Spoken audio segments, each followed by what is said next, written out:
नमस्कार दोस्तों, आप सभी का स्वागत है हमारे यूट्यूब चैनल पर।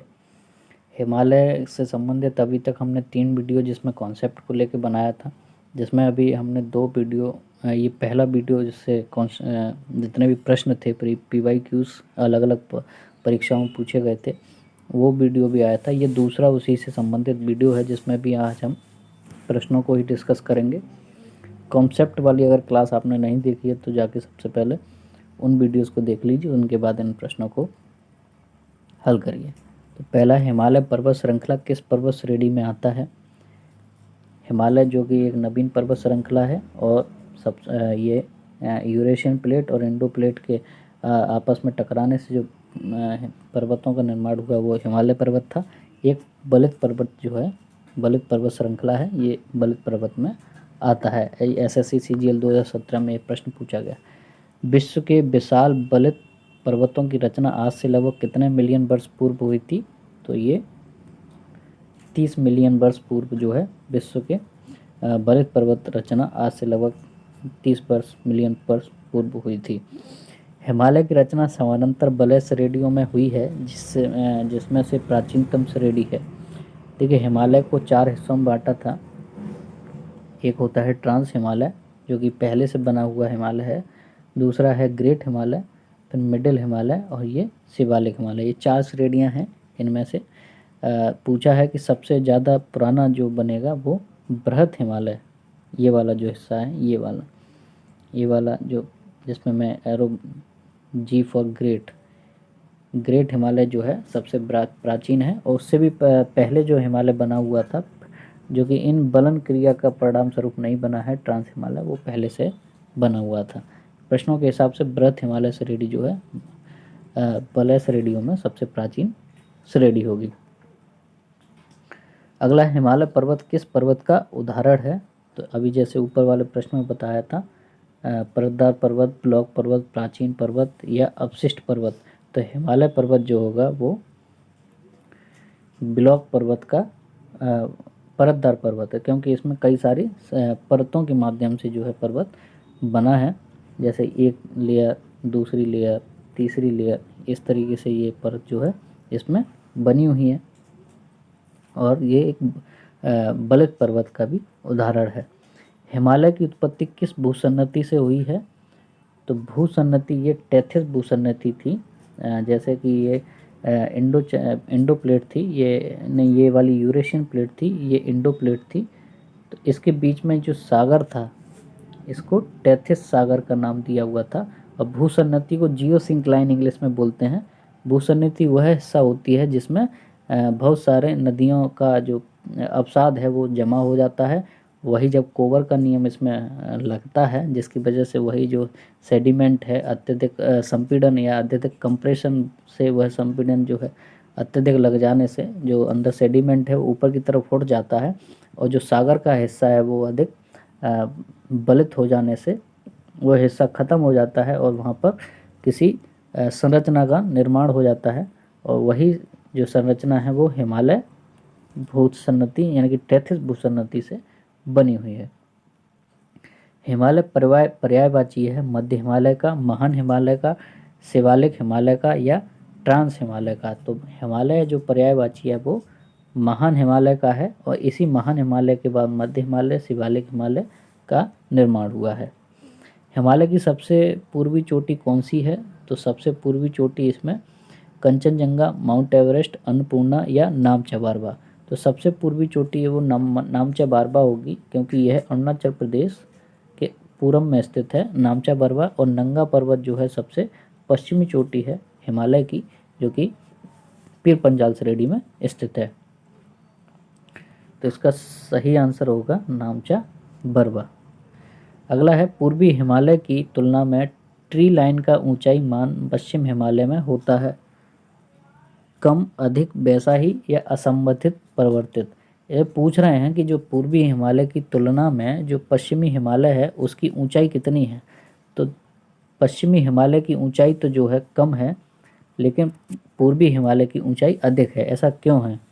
क्योंकि ये भूसन्नति है इस तरीके से, ये तो इस जगह पर जो है ऊंचाई कम थी इस जगह पर ऊंचाई इसलिए भी ज़्यादा है क्योंकि यहाँ पर संपीड़न अधिक था, इधर संपीड़न कम था, और इधर गैप भी बहुत ज़्यादा है, लगभग 400 या 450 किलोमीटर के आसपास है। इधर 150 किलोमीटर तक का ही जो है गैप है इनके बीच में। तो इधर की ऊंचाई अधिक है और इधर की ऊंचाई कम है। तो पश्चिम वाले क्षेत्र में संपीड़न कम लगा था, पूर्वी वाले क्षेत्र में संपीड़न यानी कि कंप्रेशन बल अधिक लगा था, जिसकी वजह से इधर की ऊंचाई अधिक हो गई और चौड़ाई कम होती गई। इधर चौड़ाई अधिक है और ऊंचाई कम है, तो इसका आंसर हो जाएगा कम। अगला है, किस हिमालय चोटी को सागर माथा भी कहा जाता है? सागर माथा नेपाल में एवरेस्ट को जो है सागर माथा के नाम से जाना जाता है। वहाँ की लोकल भाषा में जो है इसको सागर माथा के नाम से जाना जाता है। बृहत्तर या ग्रेटर हिमालय का दूसरा नाम क्या है? तो ग्रेटर हिमालय का दूसरा नाम हिमाद्री है। ग्रेटर हिमालय यानी कि जो ग्रेट हिमालय है, हिमाद्री यानी कि उसको बोला जाता है ग्लेशियर, उसका ही नाम जो है हिमाद्री है। सह्याद्री पश्चिमी घाट को बोला जाता है। असम हिमालय पूर्वोत्तर क्षेत्र में स्थित है और शिवालिक उसके ग्रेट हिमालय, मिडिल हिमालय और शिवालिक सबसे नीचे वाला हिमालय का हिस्सा है। किस हिमालयी क्षेत्र में वर्षा काल में सर्वाधिक वर्षा होती है? वर्षा सर्वाधिक जो होती है वो आंतरिक हिमालय, शिवालिक हिमालय या बाह्य हिमालय। तो शिवालिक हिमालय में अत्यधिक वर्षा होती है, बाह्य हिमालय में सर्वाधिक नहीं, शिवालिक हिमालय में जो है सर्वाधिक वर्षा होती है। लघु हिमालय स्थित है मध्य में। देखिए लघु हिमालय में जब कॉन्सेप्ट वाला क्लास ले रहा था उसमें ये बताया भी था कि जो लघु हिमालय है वो शिवालिक हिमालय और महान हिमालय के बीच में है। ट्रांस हिमालय और महान हिमालय, देखिए ट्रांस के बीच में तो नहीं होगा। अब शिवालिक हिमालय और महान बाह्य हिमालय, बाह्य का मतलब होता है जो महान हिमालय है। तो महान हिमालय, यहाँ पर बाह्य का मतलब अगर मिडिल हिमालय है तो वहाँ हो सकता है, लेकिन यहाँ पर ये कॉन्सेप्ट सही नहीं है। इसको शिवालिक हिमालय और महान हिमालय होगा इसका। लघु हिमालय श्रेणी के ढालों पर मिलने वाले छोटे छोटे घास के मैदान को जम्मू कश्मीर में क्या कहा जाता है? देखिए जब छोटे छोटे मैदान हैं उनको हम जो है घास के मैदान को मर्ग कहते हैं। बुग्याल, प्यार, द्वार जो है वो उत्तराखंड वाले क्षेत्र में कहा जाता है, बुग्याल और प्यार हिमाचल प्रदेश में। मर्ग मतलब घास के मैदान होते हैं छोटे छोटे, उनको मर्ग कहा जाता है। धौलाधार और पीर पंजाल की महत्वपूर्ण श्रेणियाँ अवस्थित हैं। ये भी हमारा धौलाधार और पीर पंजाल श्रेणी जो है वो, एक मिनट, महान हिमालय के अंतर्गत शामिल होती हैं। महान नहीं, सॉरी, यहाँ लघु हिमालय के अंतर्गत ये शामिल होंगी। ट्रांस हिमालय में होगी नहीं, बाह्य हिमालय में नहीं होती हैं। अगला है, हिमालय की पीर पंजाल पर्वतमाला किसका भाग है? जैसे अभी बताया, ये पीर पंजाल पार हिमालय यानी कि ट्रांस हिमालय होगा नहीं। शिवालिक में भी जो है पीर पंजाल नहीं होती है। और निम्न हिमालय में जो है, ये केंद्रवर्ती हिमालय भी नहीं, निम्न हिमालय में जो है शामिल होगी। पीर पंजाल श्रेणी पाई जाती है जम्मू कश्मीर में, अरुणाचल प्रदेश में, पंजाब में, उत्तराखंड में। अरुणाचल प्रदेश में नहीं, पंजाब उत्तराखंड में नहीं, जम्मू कश्मीर में जो है पीर पंजाल श्रेणी पाई जाती है। हिमालय की तलहटी श्रृंखला को निम्न में से किस नाम से जाना जाता है? तलहटी का मतलब होता है जो कि सबसे निचला वाला हिस्सा है, तो वो शिवालिक के नाम से जो है जाना जाता है। हिमालय की सबसे बाहरी पर्वत कौन सी है? सबसे बाहरी पर्वत का मतलब वही जो सबसे बाहर का तरफ है, जैसे दक्षिण वाला हिस्सा हिमालय का, ये ट्रांस हिमालय, ये ग्रेट हिमालय, ये मिडिल हिमालय और ये शिवालिक हिमालय। तो सबसे बाहरी हो जाएगी शिवालिक हिमालय। अगला है, हिमालय का पर्वतीय प्रदेश है। पर्वतीय प्रदेश का मतलब जो कि वहाँ से जो है आगे मैदान शुरू हो जाता है। पर्वतीय प्रदेश, पर्वत पदीय, पदी का मतलब होता है जो फुट हिल्स होते हैं, किसी भी पर्वत का वह निचला हिस्सा जहाँ से जो है हिमालय अंत होता है या वही हिमालय का अंतिम हिस्सा होता है। उसके बाद जो है हिमालय के आगे मैदान की उत्पत्ति होती है तो वही हिस्सा पदीय क्षेत्र होता है, इसको शिवालिक के नाम से पहचाना जाएगा। शिवालिक श्रेणियों की जो ऊंचाई है वो 850 यानी कि 850 से 1200 मीटर के मध्य होती है। अगला है, निम्नलिखित में से कौन सबसे नवीन पर्वत श्रेणी है? तो सबसे नवीन पर्वत, जैसे कि आपको पता है अरावली सबसे नवीन तो है नहीं, विंध्यन भी जो है सबसे प्राचीन है, अन्नामलाई भी जो है प्रायद्वीपीय पठार है, प्रायद्वीपीय पठार भी काफ़ी पुराना है, तो सबसे नवीन शिवालिक श्रेणी होगी। शिवालिक क्यों होगी? क्योंकि हिमालय ही पूरा नवीन पर्वत श्रृंखला है। शिवालिक श्रेणी का निर्माण कब हुआ है? तो शिवालिक श्रेणी का निर्माण सेनोजोइक एरा में हुआ है, पेलोजोइक एरा में नहीं हुआ है, इओजोइक मेसोजोइक में, सेनोजोइक एरा में भी हुआ है। अगला है, शिवालिक पहाड़ियाँ निम्न में से किसका हिस्सा हैं? शिवालिक पहाड़ियाँ किसका हिस्सा हैं? तो वो पश्चिमी घाट का है, अरावली का है, हिमालय का है या सतपुड़ा का है? तो शिवालिक जो है वो हिमालय का हिस्सा है। सतलुज और काली नदियों के बीच स्थित हिमालय के भाग को किस नाम से जाना जाता है? सतलज और काली नदी जो है वो कुमाऊं हिमालय है। जैसे कि सिडनी बुराड़ ने कश्मीर हिमालय, उत्तराखंड या कुमाऊं हिमालय, नेपाल हिमालय और असम हिमालय, ये 4 हिस्सों में बांटा था। इसमें सिंधु और सतलज और काली, ये सिंधु सतलज, यहाँ पर सतलज और काली, और काली और तिस्ता और दिहांग, इस तरीके से ये नदियों में विभाजित किया है। तो सतलज और काली नदियों के बीच में ये कुमाऊं हिमालय, इसको उत्तराखंड हिमालय के नाम से भी पहचाना जाता है। तो इसका सही आंसर हो जाएगा कुमाऊं हिमालय, कुमाऊं हिमालय। अगला है, तिस्ता और दिहांग, जैसे अभी बताया तिस्ता और दिहांग किसके बीच में हो जाएगा? आसाम या असम हिमालय के बाद हिमालय दक्षिण की ओर एक तीखा मोड़ बनाते हुए भारत के पूर्वी सीमा के साथ फैल जाता है, तो वो किसकी वजह से? ये कह रहे, इनका कहने का ये है कि जैसे ये हिमालय हिस्सा, हिमालय पर्वत है और इस तरीके से ये पूर्वोत्तर का क्षेत्र है, और तो जो ब्रह्मपुत्र जो नदी है वो इस तरीके से आती है और इस तरीके से यहाँ से मुड़ते हुए यहाँ से निकल जाती है। तो हिमालय दक्षिण की ओर एक तीखा मोड़ बनाता है। जो ये हिमालय का हिस्सा है, ये वाला जो हिस्सा है, ये जो दक्षिण की ओर तीव्र मोड़ बनाता है, तो ये तीव्र मोड़ जो है किस नाम से जाना जाएगा? क्या ये जोजिला दर्रा के नाम से जाना जाएगा? क्या ये भूटान सीमा के नाम से जाना जाएगा या नेपाल सीमा के नाम से? ये हिस्सा दिहांग महाखंड यानी कि ये दिहांग गॉर्ज के नाम से जाना जाएगा। ये वाला जो हिस्सा है उसको अक्षीय मोड़ के नाम से भी पहचानते हैं, और यहीं पे जो है दिहांग गॉर्ज भी जो है यहीं पर बनता है। तो इसका सही आंसर होगा दिहांग महाखंड।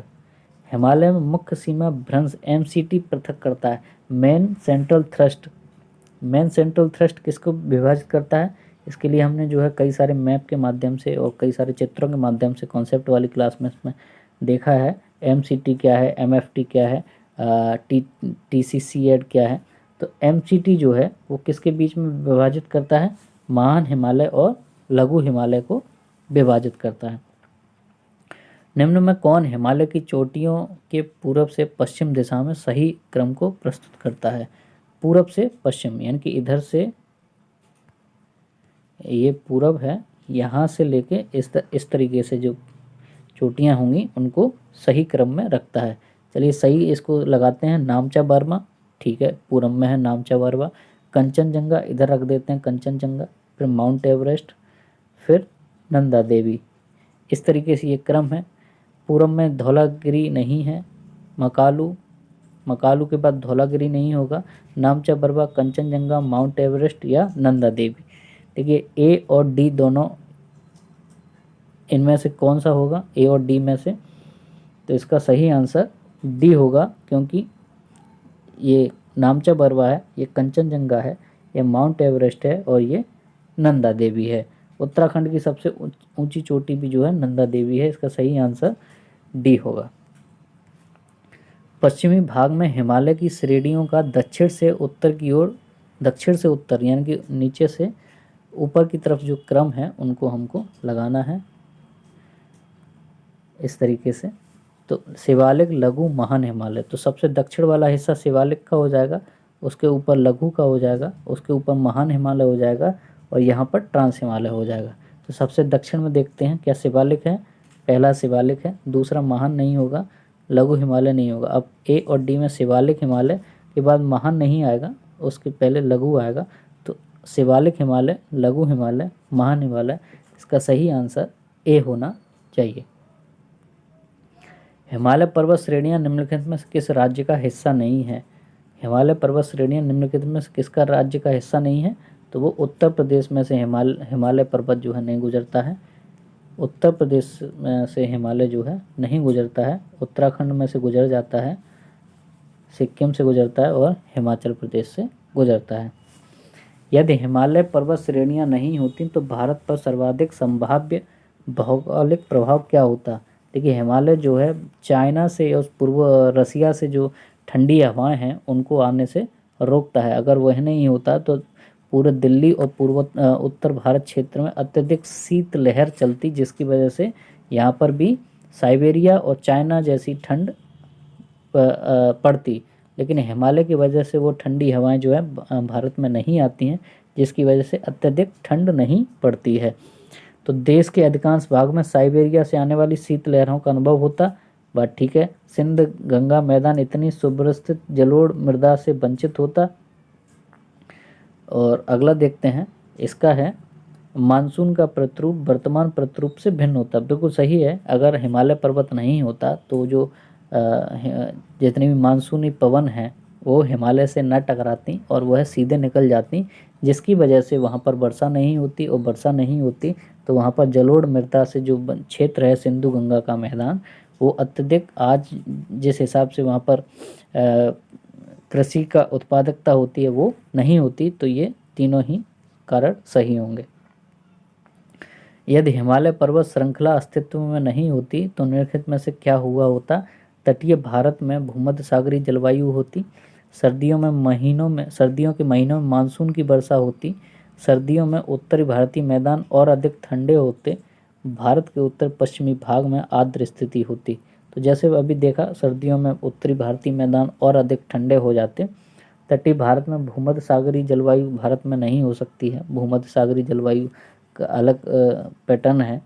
सर्दियों के महीनों में मानसून की वर्षा, मानसून से हिमालय का संबंध उतना ज़्यादा प्रत्यक्ष संबंध नहीं है।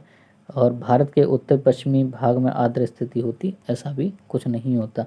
अराकान व पेगुयोमा प्रसार उस हिमालय का है जो स्थित है बलूचिस्तान में, म्यांमार में, नेपाल में या कश्मीर में। तो ये पूर्वोत्तर क्षेत्र का हिस्सा है, ये अरुणाचल प्रदेश है, ये इस तरीके से जो विभाजित है। ऐसे ये त्रिपुरा का हिस्सा, ये त्रिपुरा है, ये मिजोरम है, मणिपुर है, नागालैंड है, अरुणाचल प्रदेश है। तो हिमालय जो है यहाँ पर इस तरीके से विस्तारित है।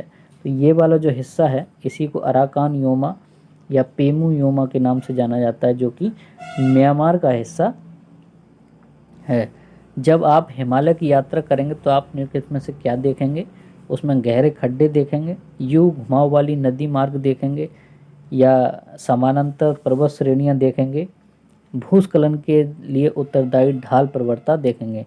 देखिए गहरे गड्ढे इसलिए देखेंगे क्योंकि बहुत सारे गार्ज बने हुए हैं, जो उसमें दिहांग गार्ज है और सतलज गार्ज है, इस तरीके से बहुत सारे गड्ढे बने हुए हैं। यू घुमावदार नदी मार्ग, यू वाले इस तरीके से, जैसे कि अभी हम पास में देखते हैं इस तरीके से यू वाले भी जो है घुमाव मिलते हैं इस तरीके से। जैसे ये वाला यहाँ पे एक पर्वत है, यहाँ पर पर्वत है, तो इस ऐसे ये घुमावदार नदियों के मार्ग हैं। समानांतर पर्वत श्रेणियाँ हैं, ये बात ठीक है। एक हिमालय पर्वत ये है, उसके समानांतर में ये है और उसी के समानांतर में इस तरीके से है। तो यहाँ से जो नदी गुजरती है वो यू मार्ग की हो जाती है, इस तरीके से जो है गुजरती है। भूस्खलन के लिए उत्तरदायी ढाल प्रवणता, भूस्खलन को बोलते हैं लैंडस्लाइड। तो उस क्षेत्र में अत्यधिक लैंडस्लाइड होता है, जैसे सुना होगा उत्तराखंड और हिमाचल प्रदेश में बहुत अधिक लैंडस्लाइड होता है। तो इस वजह से ये चारों ही जो है ऑप्शन सही होंगे। तो इसका आंसर डी होगा। अगला है हिमालय में हिमरेखा निम्न में के बीच होती है। तो हिमालय की जो हिमरेखा है वो 4500 से 5400 के आसपास होती है। इसमें अगर 5400 नहीं दिया है तो 6000 मीटर दिया है। वैसे 4500 से 5400 मीटर के पश्चिम में होती है। हिम रेखा का मतलब होता है उस रेखा का जहाँ से जो है हिम यानी कि बर्फ़ जो है वहाँ से जमना शुरू हो जाती है या बर्फ़ मिलना, या सदा 12 महीने तक वहाँ पर बर्फ़ का जमाव रहता है, उसको हिम रेखा के रूप में पहचाना जाता है। हिमालय के हिमनदों के पिघलने की गति सबसे अधिक है, सबसे कम है, विश्व के अन्य भागों के हिमनदों के समान है, या हिमालय के हिमनदों के पिघलने के विषय में सूचना उपलब्ध नहीं है। तो हिमालय के जो हिमनद हैं वो अत्यधिक मात्रा में पिघलते हैं। अगर नहीं पिघलेंगे तो जो उत्तर भारत की नदियां हैं उनको सदा नीरा नदियां नहीं कहा जाता, क्योंकि सर्दियों में तो हिमालय पर जो है बर्फ़ आच्छादित हो जाती है। वहीं पर गर्मियों में जब अत्यधिक गर्मी पड़ती है तो वो हिमनद जो हैं वो तीव्र मात्रा में पिघलने लगते हैं, जिससे वह जितनी भी नदियां हैं, चाहे वो गंगा हो, वो यमुना हो, गंगोत्री हो, ब्रह्मपुत्र हो, उन नदियों में जल का प्रवाह निरंतर बना रहता है। तो किसकी वजह से? वो हिमालय के हिमनद जो हैं उनके पिघलने से। तो वो अत्यधिक तीव्र है, लेकिन वो और उनकी खबर भी आती रहती है। बहुत सारे ऐसे हिमालय के जो हिमनद हैं, इनकी जो ग्लेशियर हैं वो पिघल भी रहे हैं, इस प्रकार की खबरें भी समाचार पत्रों में आती रहती हैं। हिमालय की ऊंची चोटी कंचनजंगा कहाँ पर स्थित है? तो कंचनजंगा कहाँ पर है? क्या नेपाल में है, कश्मीर में है, सिक्किम में है, या हिमाचल प्रदेश में है? तो ये न नेपाल में है न कश्मीर में है, ये सिक्किम में स्थित है। कंचनजंगा जो है सिक्किम में, कंचनजंगा सिक्किम में स्थित है। निम्नलिखित में से भारतवर्ष की कौन सी सबसे ऊंची चोटी है? भारत की सबसे ऊंची चोटी कौन सी है? कंचनजंगा है, नंदा देवी है, मकालू है, या एवरेस्ट है? तो एवरेस्ट तो विश्व की सबसे ऊंची चोटी है जो कि नेपाल में स्थित है। भारत की जो सबसे ऊंची चोटी है वो कंचनजंगा है। नंदा देवी उत्तराखंड की सबसे ऊंची चोटी है। मकालू भी एक उन्हीं 10 श्रेणियों में स्थित है जो सबसे ऊंची श्रेणियां हैं जो कि महान हिमालय में अवस्थित हैं। तो इसका सही आंसर 38 का ए कंचनजंगा होगा। अगला है भारत में सबसे ऊंची चोटी कौन सी है? तो जैसे अभी कामेट, नंदा देवी, भारत में जो सबसे ऊंची चोटी है वो केटू गॉडविन ऑस्टिन है जो कि काराकोरम श्रेणी पर स्थित है। गॉडविन ऑस्टिन एक है, जैसे अभी बताया, गॉडविन ऑस्टिन क्या है? एक शिखर है, दर्रा नहीं है, यानी कि ये कोई पास नहीं है, टेलीस्कोप आविष्कार नहीं है, भूवैज्ञानिक नहीं है, शिखर है, यानी कि पीक है, हाईएस्ट पीक है किसकी? भारत की सबसे ऊंची चोटी काराकोरम है और दूसरी सबसे ऊंची चोटी कंचनजंगा है। जैसे कि अभी इसमें देखा, भारत की सबसे ऊंची चोटी कंचनजंगा और सबसे ऊंचाई पर जो स्थित है वो केटू गॉडविन ऑस्टिन है। निम्नलिखित में से कौन संसार की दूसरी सबसे पर्वत चोटी ऊंची है? दूसरी भी जो है गॉडविन ऑस्टिन है। भारत की सबसे ऊंची चोटी गॉडविन ऑस्टिन और विश्व की सबसे ऊंची चोटी माउंट एवरेस्ट है। तो दूसरी जो सबसे ऊंची चोटी है वो गॉडविन ऑस्टिन है, लेकिन वो भारत में काराकोरम श्रेणी पर है जो कि अभी जो अक्साई चीन या पाकिस्तान के वाले क्षेत्र में स्थित है। लेकिन उस हिसाब से अगर भारत की सबसे ऊंची चोटी है तो कंचनजंगा है। अगर उसको अगर जो अविभाजित भारत में शामिल करते हैं तो उसके हिसाब से गॉडविन ऑस्टिन भारत की सबसे ऊंची चोटी हो सकती है। माउंट गॉडविन ऑस्टिन स्थित है, ये किस में स्थित है? तो ट्रांस हिमालय काराकोरम श्रेणी में स्थित है। भारत और तुर्किस्तान के बीच जल विभाजक का काम करने वाली पर्वत क्षेत्र कौन सी है? जास्कर, कैलाश, काराकोरम या लद्दाख? तो भारत और तुर्किस्तान जो कि ऊपर की तरफ है, यानी कि तुर्किस्तान या ताजिकिस्तान होना चाहिए था यहाँ पर। तो इसका सही आंसर होगा काराकोरम, जो कि भारत और तुर्किस्तान के जल विभाजक का काम करने में। निम्नलिखित में से सबसे ऊंचा शिखर कौन सा है? सबसे ऊंचा शिखर कामेत, कुनलुन, नंगा पर्वत या नंदा देवी? तो इसका सही आंसर नंगा पर्वत होगा। कामेत क्यों, कुनलुन, नंदा देवी उत्तराखंड की सबसे ऊंची चोटी है, तो इसका सही आंसर नंगा पर्वत। नंगा पर्वत अवस्थित है कहाँ पर? हिमाचल प्रदेश में, उत्तराखंड में, जम्मू कश्मीर में या मेघालय में? तो नंगा पर्वत जम्मू कश्मीर में अवस्थित है। कौन सी पर्वत हिमालय श्रृंखला का अंग नहीं है? तो अरावली जो है हिमालय का हिस्सा नहीं है। कुनलुन, काराकोरम, हिंदकुश ये सब पामीर के पठार से जो है इस तरीके से विभाजित हुए हैं और उन्हीं के हिस्से हैं, चाहे वो कुनलुन हो, काराकोरम हो, हिंदकुश हो। लेकिन अरावली पर्वत जो है बहुत समय पहले से भारत में मौजूद है और प्रायद्वीपीय भारत का हिस्सा है। भारत के सबसे पुराने मोड़दार पर्वत श्रेणी कौन सी है? सबसे पुरानी मोड़दार पर्वत अरावली पर्वत जो है सबसे मोड़दार पर्वत श्रेणी है। अरावली श्रेणियाँ किस राज्य में स्थित हैं? तो वो राजस्थान में है। हालांकि राजस्थान में नहीं है, ये वो गुजरात, राजस्थान, हरियाणा और दिल्ली ये 4 राज्यों में स्थित हैं। प्रश्न के अनुसार वो है राजस्थान में उसका भाग सर्वाधिक है। भारत में अरावली पर्वत का निर्माण हुआ था मेसोजोइक युग में, कैलिडोनियन युग में, टर्सरी युग में या हर्सिनियन युग में? तो भारत में अरावली पर्वत का जो निर्माण हुआ है वो कैलिडोनियन युग में हुआ है। कैलिडोनियन युग में हुआ है। और टर्सरी युग में या हर्सिनियन युग में, मेसोजोइक युग में हिमालय का निर्माण होना शुरू हुआ है और शैवालिक का जो है सेनोजोइक युग में हुआ है। वहीं कैलिडोनियन युग का पर्वत अरावली पर्वत में हुआ है। उत्तर पश्चिम भारत में स्थित पर्वत है। तो उत्तर पश्चिम भारत में जो पर्वत है वो सतपुड़ा है, हिंदुकुश है या विंध्याचल है या अरावली पर्वत है? तो उत्तर पश्चिम वाला हिस्सा, जैसे ये इस तरीके से ये गुजरात है और ये हिमाचल, ये गुजरात राजस्थान का हिस्सा है, तो ये इस तरह सबसे उत्तर पश्चिम में स्थित अरावली पर्वत है।